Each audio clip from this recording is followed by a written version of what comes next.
I've spent millions on mentors, gurus, masterminds, courses, books, you name it, trying to figure out how to build the dream life. And I've distilled it down into 5 core lessons. The first thing to get clear on is how you want to live your life. And one of the most important things that you can do is actually get clear on the shit that you shouldn't do. Charlie Munger talks about this technique called inversion, where he says one of the best things that you can do is to actually write a list of all the stuff that you shouldn't do in life and in business, and simply don't do it. Let me give you a couple of really simple examples. I must not make important business decisions or life decisions when under the influence of alcohol. I must not skip the gym for more than 2 or 3 days in a week. I must not make a decision out of anger or fear because I know that it will blow up in my face later. These are just examples of what not to do in order to protect yourself. So I recommend writing out a very clear list of life and business don't do's and stick to them. They're almost like your personal operating system of what you shouldn't do. I know I'm being successful when, in respect to the following categories. Identity. Identity is how you see yourself and how you feel the world sees you.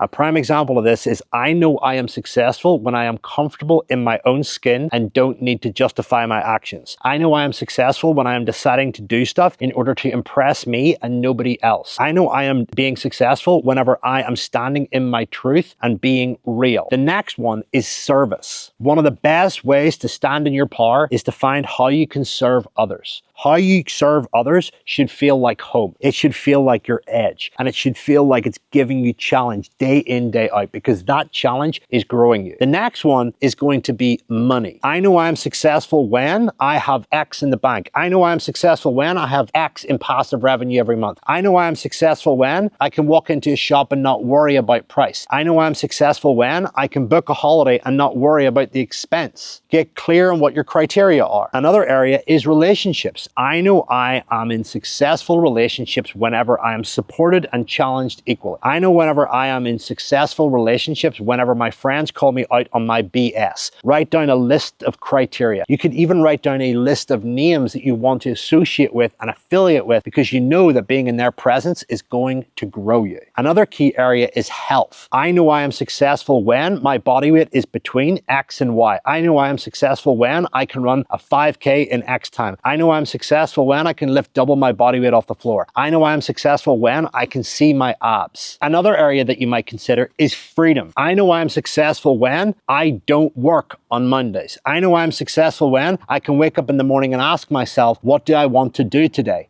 Build out these criteria because they are your personal operating system that defines how you play your game. Number 3, once you've got clear on what success means to you, the next main focus is to remove limiting beliefs and stories. Here's how I filter out limiting beliefs and stories. Number 1, I get clear on the story that I'm telling myself. So every now and again throughout the day, you will probably have your subconscious attack, or before you do a big project or take something on you, you might have limiting beliefs that might say, hey, you can't do this. It's too difficult. You might fail. You can't risk this. It's too expensive. A poverty mindset focuses on everything that involves survival. An abundant mindset focuses on the opportunity and the growth that comes with a challenge or an opportunity. Here's what you need to do. First of all, get clear in the story. Secondly, ask yourself, who could you be without that story? Third, ask yourself, why am I not letting myself live in that story? And get clear on that answer. Why are you continually feeding yourself this narrative of I'm this, I'm that, I'm not good enough? Most of the time, it's because you're afraid of taking action. Telling yourself that things aren't going to go well, or you're going to fail, or you're not good enough is just a justification for staying stuck. Real courage and growth comes from telling yourself the opposite story and actually making the decisions that are going to move you forward and into that new narrative and that new identity. And that requires taking risks. That requires moving into terrain that you've never been to before, and it's always going to feel uncomfortable. You know, if you've been telling yourself that you're not good enough, if you've been telling yourself that you're always going to go broke based off a previous event in your past, then you're letting your past define your future rather than letting your future define your present. And here's the thing, whenever your vision for the future gets bigger than your current reality, life gets better. So it's important to analyze these stories, actually see if there's any actual factual evidence in them. And if there's not, why are you continually trying to talk yourself out of bigger, better futures and success that you are worthy of? If you want to be successful, you've you've got to feel worthy of it. And the only way to feel worthy of it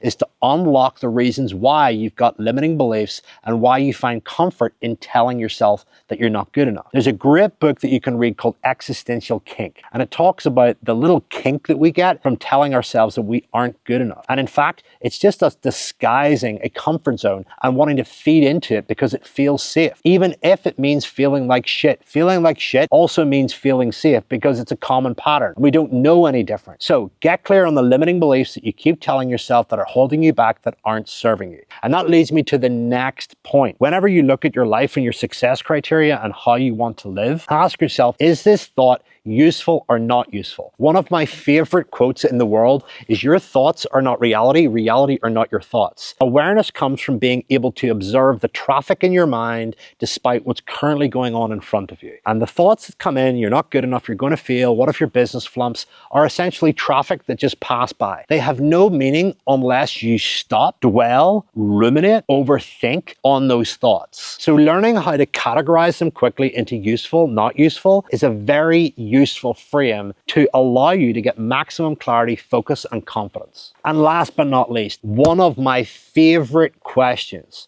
is, what would my future self do right now? Whenever I'm faced with a confrontation, whenever I'm faced with a challenge, whenever I'm faced with a fear that I can't figure out, I ask myself, what would my future self do right now? That future self is grounded on the success criteria that you've defined for your game. And the beautiful thing about the game of life and the game of business is that you set the rules. And the bigger that you climb, the bigger that you need to become. The right question to ask when it comes to growing a business is not, how big do I want to grow this business? It's, how big do I want to grow? And that sets the stage for everything that you do. Stop looking at money goals. Stop looking at audience and follower goals as the main metrics of your success. Look at how big you need to become in order to steward and be responsible for carrying the money goals, carrying the audience, the responsibility. Who do you need to become in order to steward that level of success, growth, money, impact, reputation, and service? I share all of this with you because I want to teach you how to get what you want in life. And so many people overcomplicate it. Here's the most important thing, that you play your own game and that game continues to expand and grow and ultimately allows you to play an infinite game. Because guess what? You weren't put on this planet to stay small. You weren't put on this planet to contract, to retreat. You were put on this planet to expand. When are you at your happiest? You're at your happiest when you're making progress, when you're advancing, when you're seeing signs of confidence, when you're seeing signs of new skills, new relationships, new revenue, new reputation being built. And in order to do that, you need to weaponize your mind with the right frameworks, the right thinking tools, and most importantly, the right belief in yourself. Here's one piece that I want to leave you with. Instead of being negative and talking yourself out of everything, try being your own best friend. Try backing yourself, because you are the most important person in your game. And if you're not backing yourself, then guess what's going to happen? You're going to fall and you're going to fail. And the only person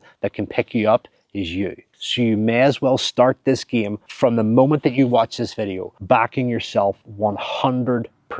Get rid of those limiting beliefs, build out your success criteria so you know what you're optimizing for, create a list of things not to do, what comfort zones that you love just soothing and bathing in order to feel safe. Get clear on what you want and go after it. Comment below, let me know what was useful, and if you want more insightful insights on how to get what you want in life through your business, click like and subscribe to this channel, because I pump out videos like this every single week. I go deep into the thinking, the beliefs, the mechanics of how to run an insane coaching and consulting business, and share also relevant business insights that are useful for every business owner on the planet in order to weaponize themselves against that rapidly growing market, changing customer expectations. So get after it. Comment below if this was useful. Lots of love.